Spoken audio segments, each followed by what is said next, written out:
Bonjour, je suis Sébastien Roignan et vous êtes bien dans un nouvel épisode de F1 4 avec quelques moutons et quelques animaux.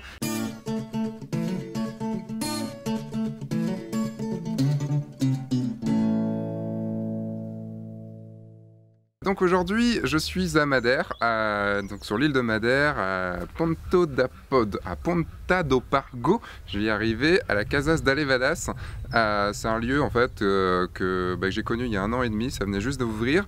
Et puis 1 an et demi après, je suis revenu sur l'île pour continuer à faire des photos avec Jessica. Et puis en 2016, quand je suis venu, je voulais déjà faire un épisode sur le sujet d'aujourd'hui, c'est-à-dire sur le sujet de faire des photos d'un gîte ou d'une maison d'hôte, parce qu'en fait il y a de plus en plus de gîtes, il y a de plus en plus de maisons d'hôtes, et ces maisons d'hôtes, ils ont besoin de photos. Il y a un marché là-dedans, je le sais parce que moi je le fais aussi pour quelques clients, et du coup je voulais vous en parler, je voulais vous montrer un petit peu comment appréhender un lieu, comment faire des bonnes photos, et comment faire des photos surtout qui donnent envie, parce que c'est quand même ça plus important. Je vais vous montrer en même temps la Casas d'Alevadas parce que c'est un lieu vraiment que j'aimais beaucoup et je voulais, comme je vous disais tout à l'heure, je voulais faire cet épisode l'année dernière quand je suis venu et du coup je suis revenu, je leur ai proposé de faire cette vidéo là. Donc ce qu'on va faire là, c'est qu'on va faire surtout des photos d'intérieur, donc des bâtiments qui sont juste le bâtiment jaune et un des bâtiments là-bas. Je vais vous expliquer ce qui se passe dans ma tête quand j'arrive sur un lieu comme ça et que je dois prendre des photos. En fait, le but de tout ça, c'est quand même de faire des photos qui donnent envie, des photos qui sont quand même vendeuses, qui sont flatteuses, mais qui envoient du rêve, mais pas trop non plus, parce que je suis pas vraiment partisan des photos qui sont décevantes à la fin, puisque du coup c'est tellement beau que quand on arrive, on fait c'est quand même beaucoup moins beau que la photo, quoi. Donc il faut que ce soit un petit peu rêveur, enfin que ça fasse un petit peu rêver, mais pas trop. Plusieurs choses aussi, c'est que on va devoir faire aussi avec la météo qu'il y a, mais ça je vais vous expliquer. Donc il y aura les photos d'intérieur. Avant de commencer, juste un point sur le matériel. Quel matériel je vais utiliser? Quel matériel j'ai avec moi quand je vais faire ce genre de prestation? J'ai mon appareil photo, donc qui est là un 5D Mark III. J'ai également un deuxième appareil photo au cas où, puisque si le premier tombe en panne, j'ai besoin du deuxième. En objectif, j'ai un 24 mm 1.4, j'ai un 50 1.4, j'ai le 135 1.4 quand j'ai besoin de faire quelques détails, et j'ai le Samyang 14 mm f2.8 qui me sert vraiment dans les endroits qui sont très exigus, qui sont trop petits. Je suis pas fan des très grands angles pour ce genre de prestations. Pourquoi? Parce que ça ment. On ment sur la grandeur du lieu. Vaut mieux se faire un petit peu chier et trouver des points de vue qui sont cool au 24 mm. 24 mm, ça déforme pas trop, alors que les 14 mm commencent vraiment déjà à déformer. En regardant sur Airbnb, j'ai déjà trouvé des lieux qui proposaient des photos en 360, mais en 360 dépliées. Donc genre le truc juste impossible, à savoir vraiment la dimension du lieu, savoir si c'est assez grand pour ce que j'avais envie de faire. J'ai également avec moi un drone, le Mavic Pro, et j'ai également avec moi une caméra 360, qui fait aussi appareil photo forcément, la Ricoh Theta 5. Ces deux appareils qui sont vraiment facultatifs, vu que je les ai, je vais les utiliser. Vous n'êtes pas obligé de les avoir. En tout cas, j'ai fait énormément de prestations sans ça et c'était très bien. Donc maintenant, on va passer à la prise de vue. Ce que je vais dire en premier vaut un petit peu pour tout, c'est d'abord de faire le tour du lieu. Ne prenez pas des photos tout de suite, faites le tour du lieu, imprégnez-vous de l'ambiance du lieu. Vous voyez quelques vidéos du lieu, vous voyez quelques vidéos d'un petit peu de comment est ce magnifique endroit. Voilà, on a la vue sur la mer, là je l'ai en face de moi, là vous la voyez, calme. Il y a des animaux, c'est de la pierre, c'est plus naturel en fait. Il y a des arbres, il y a une piscine, enfin, on n'a pas autant de temps que là je peux avoir aujourd'hui vu que je suis en vacances ici, mais normalement, on doit le faire en 2 heures maximum, 2-3 heures. Vous pouvez pas, quand une prestation est payée 200, 300 ou 400 euros, vous pouvez pas y passer des heures et des heures, sachant que vous avez tout le tri et la post-prod derrière. Et puis on va commencer à faire les photos dans les deux appartements que je vous ai indiqués tout à l'heure. Donc cet appartement jaune là et un appartement en pierre là-bas.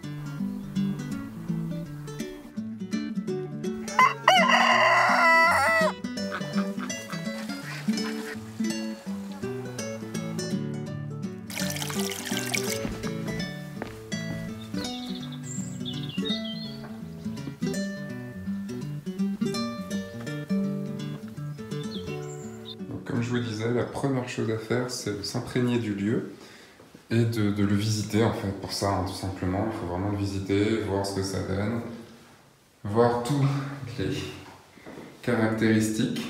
Vous voyez, par exemple, l'évier qui est un petit peu le robinet et l'évier qui sont originaux.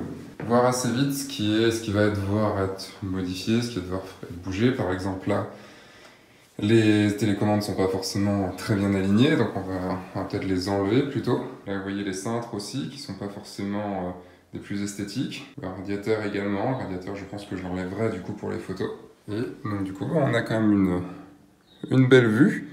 Donc je vais en profiter aussi. Et ce que je vais faire, c'est que je vais faire les photos. Et ça va se passer pareil dans le deuxième lieu. Je vais commencer par faire les photos.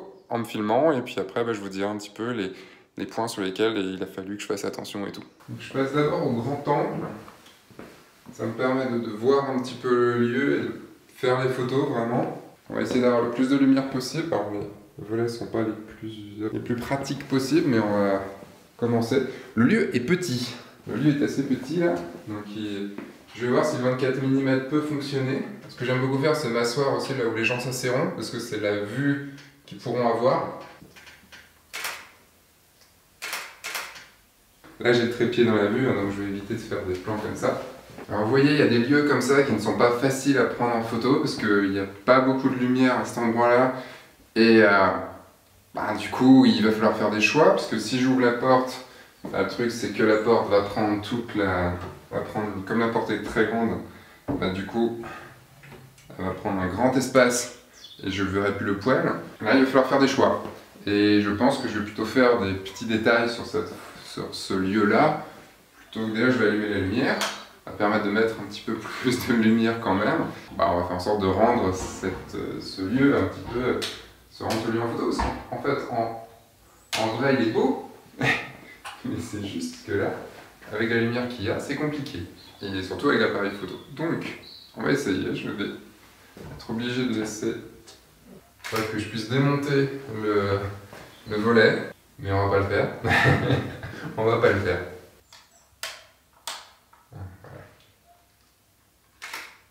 Je suis en train de monter l'épisode et je vois qu'il manque quelques petites voix off, donc du coup je vais commencer à les faire. Là vous voyez que la cuisine est un endroit vraiment pas facile, elle est vraiment peu lumineuse, la porte ne s'ouvre pas en grand où il y a le volet qui peut être embêtant. C'est compliqué, je monte les ISO pour avoir une photo bien exposée. En moi je me dis qu'en post-traitement il va y avoir un petit peu de boulot sur ces photos là parce que ça va pas être facile. Dans la chambre, il y a beaucoup plus de lumière et vous allez voir que le 24 mm commence un petit peu... Je commence un peu à le trouver serré.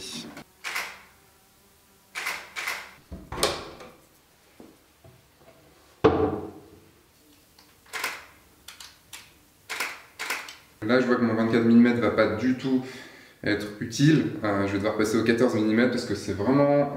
c'est un peu exigu. Je trouve que mes photos là ne rendent pas la grandeur du lieu, donc du coup je vais utiliser le 14 mm pour ça. C'est là où avoir un très grand angle est quand même utile. Le 14 mm, ce qui est bien, c'est qu'il n'est pas trop grand angle, il déforme pas énormément, donc du coup on peut quand même l'utiliser, c'est pas un fisheye. Donc j'ai ouvert les fenêtres, pour qu'il y ait un peu plus de lumière à rentrer aussi, parce que c'est plus accueillant quand il y a quand même plus de lumière, et quand il y a des fenêtres ouvertes. Et là, j'avais une fenêtre qui n'était pas ouverte. Donc je vais l'ouvrir aussi. Vous voyez que ça permet en plus d'avoir plus de lumière à rentrer, puisque du coup les volets sont quand même pas fermés à ce moment-là. Je me mets souvent assez bas. Contre-plongée permet de aussi montrer les poutres. Une grosse lumière qui est un petit peu embêtante, mais on va faire avec en post-prod. Petite astuce pour se repérer, pour bien être droit, vous avez les collimateurs dans votre écran, dans votre viseur. Du coup, utilisez-les pour vous caler sur les lignes droites, par exemple les lignes droites des plaintes, des murs. Calez-vous dessus, au moins vous serez sûr d'être droit. Si vous manquez de recul, n'hésitez pas à passer par les fenêtres.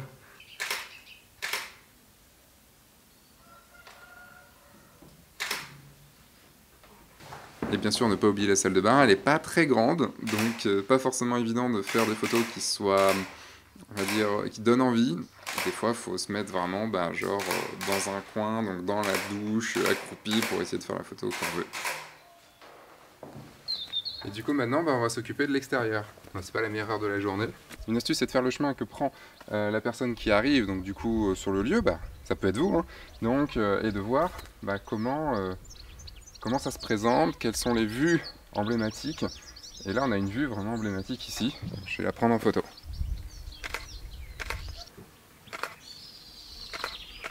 Puisqu'en plus, on voit la mer au fond, donc quand même, autant en profiter.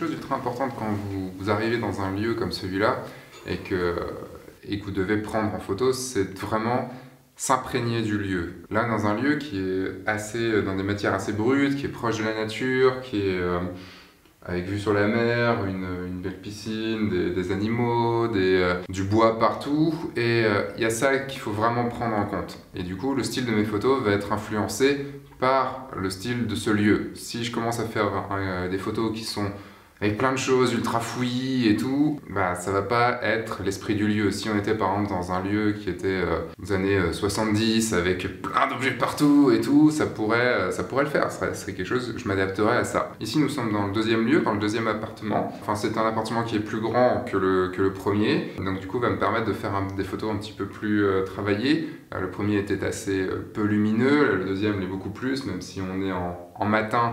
Et je peux pas faire les photos autrement parce qu'après il va y avoir des guests qui arrivent. Donc là je vais devoir faire avec une lumière qui ne rentre pas encore, enfin qui rentre mais par là-haut, par la porte d'entrée dans l'appartement. Je vais peut-être en jouer, je vais peut-être laisser la porte d'entrée pour avoir les rayons lumineux et tout. C'est ici qu'on était la première fois, donc en 2016.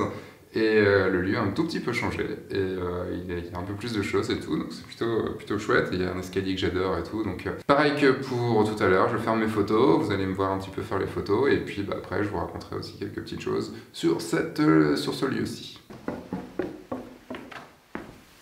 Alors le truc ici, c'est qu'il n'y avait pas beaucoup de lumière à rentrer, on était le matin, c'était plutôt en soirée que la lumière rentre, et je ne pouvais pas faire les photos le soir. Est-ce qu'il aurait fallu que je prenne un flash ? C'est possible, mais souvent dans ce type de prestation, comme on n'est pas beaucoup payé, on n'a pas forcément beaucoup de temps pour le faire, donc le flash, ça va être compliqué. En ce qui concerne les réglages de mon appareil photo, la plupart du temps, je suis en priorité ouverture, histoire de ne pas avoir à régler la lumière à chaque fois. Quand c'est des endroits un petit peu plus compliqués, avec des gros contrastes de lumière comme je peux avoir aujourd'hui, je vais me mettre en manuel, puisque mon appareil photo, une fois sur deux, il va pas faire la bonne mesure de lumière et il va me gaver très vite. Toujours comme dans le premier lieu, je fais d'abord un tour au grand angle. Je préfère faire en fait plusieurs tours avec plusieurs objectifs plutôt que faire une pièce puis une autre. Ça me permet de focaliser sur le grand angle d'abord, puis après sur les détails. Et c'est quelque chose que je préfère en fait. Je me trouve plus efficace comme ça. Là, je fais quelques photos de détails avant de passer à l'étage. C'est bien de montrer ces petites choses qui font les particularités de ce lieu. Ça, par exemple, ça fait chier, mais je peux pas l'enlever, donc il faudra l'enlever sur Photoshop. Vous voyez que je fais un peu plus de photos au format paysage qu'au format portrait. Bon, après, je suis plus habitué à faire des photos en format paysage. C'est bien d'avoir un peu des deux, comme ça la personne peut utiliser soit du portrait, soit du paysage, un petit peu comme il le sent. Ça dépend de ses outils de communication. Là, vous voyez qu'il y avait beaucoup de lumière à rentrer. J'ai préféré prendre la vue de l'extérieur, depuis la fenêtre. C'est bien de faire ces vues-là parce que la personne qui va venir, la personne qui va louer le lieu peut déjà s'imaginer « Ah tiens, je vais voir ça à travers la fenêtre, ça va être chouette ». Surtout que là, on a une vue sur mer, ce qui est plutôt pas mal. Je vous ai dit que c'était un lieu qui favorisait la texture, qui favorisait les matières un peu naturelles. Donc il faut prendre en photo ça, avec des détails, des gros plans sur ces textures-là, en essayant d'avoir des belles textures.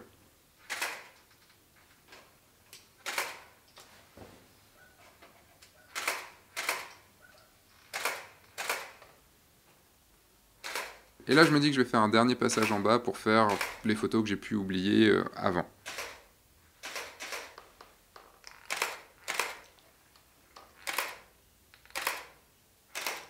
Voilà, j'ai fait le tour en fait des deux appartements. Vous avez pu voir les photos, vous avez pu me voir en action, vous avez pu voir les petites astuces. Maintenant, on va passer à l'extérieur. Au final, l'extérieur, j'ai décidé de pas forcément le faire en épisode, donc je vais le faire vite fait en voix off, mais c'était pas forcément le but. Le mieux, évidemment, c'est de prendre des photos au matin, au soir et un peu à midi pour voir un petit peu comment c'est. On sait tous que les belles lumières sont le matin et le soir, mais après, quand vous venez juste pour une prestation et que vous y êtes juste 1 heure, 1 heure et demie, du coup, forcément, même moins, vous n'avez pas le temps de le faire. Là, j'étais en vacances, donc du coup, je me suis dit, bon, allez, je fais quelques photos le matin, quelques photos le soir, c'est quand même un peu cool. Là, j'avais mon drone avec moi, donc j'ai sorti un peu le drone pour faire quelques photos d'en haut et faire quelques plans aussi pour l'épisode. C'est toujours cool, même si on en voit maintenant de plus en plus, ça reste quand même quelque chose que les gens aiment voir. Essayez de montrer l'ambiance qu'il y a dans ce lieu et de trouver les meilleurs endroits. Tout à l'heure, vous avez vu une petite vidéo de moi dans la piscine. Il aurait fallu faire un plan avec un couple dans la piscine ou des petites choses comme ça qui donnent un petit peu l'impression de voilà comment vous allez être là-bas si vous prenez vos vacances là-bas. Quand j'ai tourné l'épisode, j'ai oublié de faire une fin à cet épisode.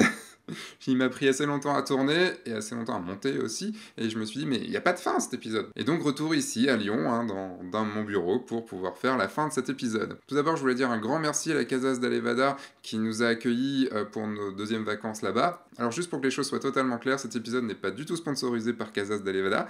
C'est un endroit que j'aime énormément, et comme je vous ai dit, je voulais le faire cet épisode à l'année d'avant, enfin en 2016, la première fois que j'y ai été. J'ai pas eu le temps. La seule chose qu'ils nous ont proposé quand je leur ai dit que j'allais faire cet épisode, c'est un surclassement. Donc du coup voilà, cet épisode n'est pas sponsorisé. Mais je vais insister un petit peu quand même sur la Casas d'Alevada parce que j'aime énormément cet endroit et je me suis dit, bah si un jour vous allez à Madère, n'hésitez pas à y aller de ma part. C'est plutôt un très bel endroit et bah on s'y sent bien. On est à la campagne.